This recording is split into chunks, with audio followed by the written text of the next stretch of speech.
लोकसभा चुनाव 2029 से पहले देश की राजनीति में एक बड़ा बदलाव देखने को मिल सकता है। केंद्र सरकार परिसीमन यानी कि डिलिमिटेशन की प्रक्रिया को आगे बढ़ाने की तैयारी कर रही है और इसके लिए राजनीतिक सहमति बनाने की कोशिशें अभी से शुरू हो गई हैं। सूत्रों के अनुसार सरकार एक नया विधेयक लाने पर विचार कर रही है ताकि अगले लोकसभा चुनाव से पहले इस महत्वपूर्ण प्रक्रिया को पूरा किया जा सके। अगर ऐसा होता है तो कई दशकों बाद देश में संसदीय क्षेत्रों की सीमाओं और सीटों के बंटवारे में बड़ा बदलाव देखने को मिलेगा। परिसीमन डिलिमिटेशन का मतलब होता है जनसंख्या के आधार पर लोकसभा और विधानसभा क्षेत्रों की सीमाओं को फिर से तय करना। समय के साथ अलग अलग राज्यों और क्षेत्रों की आबादी बदलती रहती है। कहीं जनसंख्या तेजी से बढ़ती है तो कहीं इसकी वृद्धि धीमी रहती है। ऐसे में लोकतंत्र में यह जरूरी माना जाता है कि लोगों की संख्या के हिसाब से उन्हें प्रतिनिधित्व भी मिले और इसी उद्देश्य से समय समय पर परिसीमन किया जाता है। हाल ही में 2024 विधानसभा चुनावों से पहले जम्मू कश्मीर में परिसीमन किया गया। भारत में वर्तमान लोकसभा सीटों का बंटवारा काफी हद तक 1971 की जनगणना के आंकड़ों के आधार पर किया गया है। उस समय राज्यों की जनसंख्या के अनुसार सीटों का निर्धारण किया गया था। बाद में संविधान में संशोधन करके सीटों के पुनर्वितरण पर रोक लगा दी गई थी। इसका कारण यह था कि देश के कई राज्यों ने परिवार नियोजन और जनसंख्या नियंत्रण के क्षेत्र में अच्छा काम किया था, जिसमें दक्षिण के कुछ राज्य शामिल हैं। यदि केवल बढ़ती जनसंख्या के आधार पर सीटें बढ़ाई जाती तो उन राज्यों को नुकसान हो सकता था जिन्होंने जनसंख्या नियंत्रण में सफलता हासिल की थी। इसलिए सीटों के बंटवारे को लंबे समय तक स्थिर रखा गया। लेकिन अब स्थिति में बदलाव हुआ है। पिछले कई दशकों में देश की आबादी में बहुत बड़ा परिवर्तन आया है।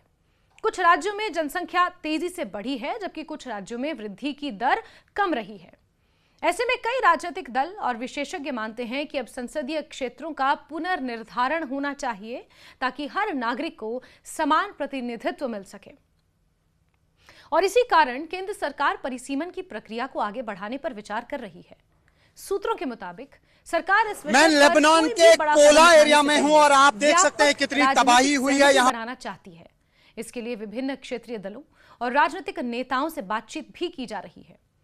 सरकार ये समझती है कि परिसीमन केवल एक प्रशासनिक प्रक्रिया नहीं है, बल्कि इसका सीधा असर राज्यों की राजनीतिक ताकत और संसद में उनके प्रतिनिधित्व पर भी पड़ेगा।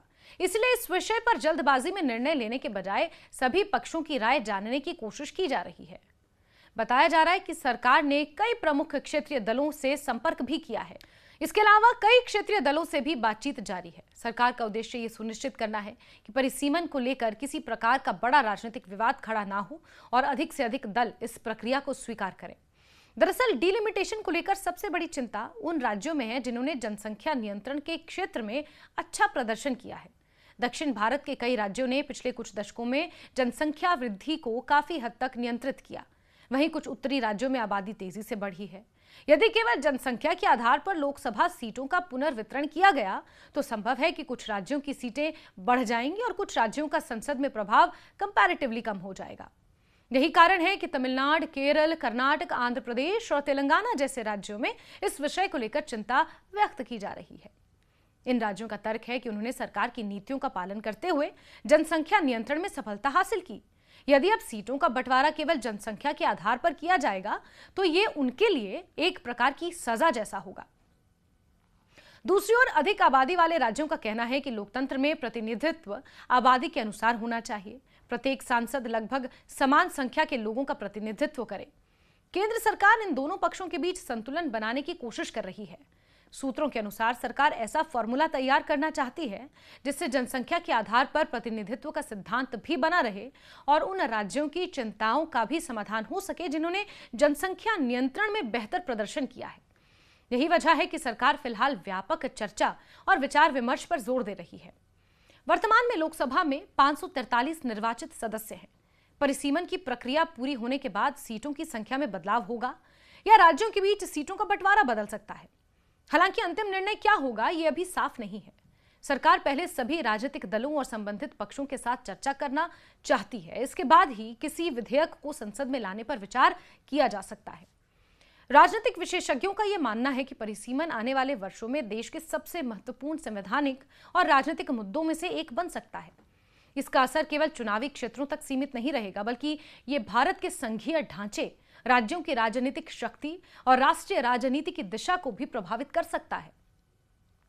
कई राज्यों में यह मुद्दा पहले से ही चर्चा का विषय बना हुआ है और आने वाले समय में इस पर बहस और तेज होने की संभावना भी है। केंद्र सरकार का मानना है कि यदि परिसीमन को राजनीतिक विवाद का विषय बना दिया गया तो इससे अनावश्यक तनाव पैदा हो सकता है। इसलिए सरकार सहमति के आधार पर आगे बढ़ना चाहती है। सूत्रों का कहना यह भी है कि अब तक क्षेत्रीय दलों के साथ हुई बातचीत सकारात्मक रही है। हालांकि अभी किसी अंतिम निष्कर्ष पर पहुंचना बाकी है, लेकिन सरकार को उम्मीद है कि ऐसा रास्ता निकाला जा सकता है जिसे अधिकांश राजनीतिक दल स्वीकार कर सकें। डिलिमिटेशन परिसीमन का महत्व इसलिए भी बढ़ जाता है क्योंकि ये सीधे लोकतांत्रिक प्रतिनिधित्व से जुड़ा हुआ है। यदि किसी क्षेत्र की आबादी बहुत अधिक बढ़ जाती है और वहां सांसदों की संख्या वही बनी रहती है तो एक सांसद को बहुत अधिक लोगों का प्रतिनिधित्व करना पड़ सकता है। दूसरी तरफ कम आबादी वाले क्षेत्रों में कंपैरेटिवली कम लोगों का प्रतिनिधित्व होता है। इसलिए समय समय पर निर्वाचन क्षेत्रों की सीमाओं और सीटों के बंटवारे की समीक्षा जरूरी मानी जाती है। इसके अलावा संसद के नए भवन के निर्माण के बाद भी लोकसभा सीटों की संख्या बढ़ाने को लेकर चर्चाएं होती रहीं। कई विशेषज्ञ मानते हैं कि भविष्य में लोकसभा का आकार बढ़ाया जा सकता है ताकि बढ़ती जनसंख्या के अनुरूप बेहतर प्रतिनिधित्व सुनिश्चित किया जा सके। हालांकि इस विषय पर अभी कोई आधिकारिक घोषणा हुई नहीं है। फिलहाल सरकार का मुख्य ध्यान राजनीतिक सहमति बनाने पर है।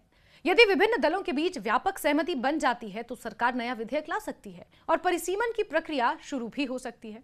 इसके बाद एक परिसीमन आयोग का गठन किया जाएगा जो जनसंख्या के आंकड़ों और अन्य मानकों के आधार पर निर्वाचन क्षेत्रों का निर्धारण करेगा। आने वाले समय में यह प्रक्रिया भारतीय राजनीति की दिशा तय करने में एक महत्वपूर्ण भूमिका निभा सकती है। 2029 में लोकसभा चुनाव से पहले यदि परिसीमन पूरा हो जाता है तो देश का चुनावी नक्शा काफी हद तक बदल सकता है। कई राज्यों की राजनीतिक ताकत बढ़ सकती है जबकि कुछ राज्यों को नई परिस्थितियों के अनुसार अपनी रणनीति बनानी पड़ सकती है। कुल मिलाकर केंद्र सरकार द्वारा परिसीमन को लेकर शुरू की गई पहल एक बड़े राजनीतिक और संवैधानिक बदलाव का संकेत मानी जा रही है। सरकार सभी पक्षों को साथ लेकर आगे बढ़ना चाहती है ताकि ये प्रक्रिया विवाद की बजाय सहमति और लोकतांत्रिक संतुलन के आधार पर पूरी हो सके। आने वाले महीनों में इस विषय पर होने वाली चर्चाएं और फैसले देश की राजनीति के लिए बेहद महत्वपूर्ण साबित हो सकते हैं।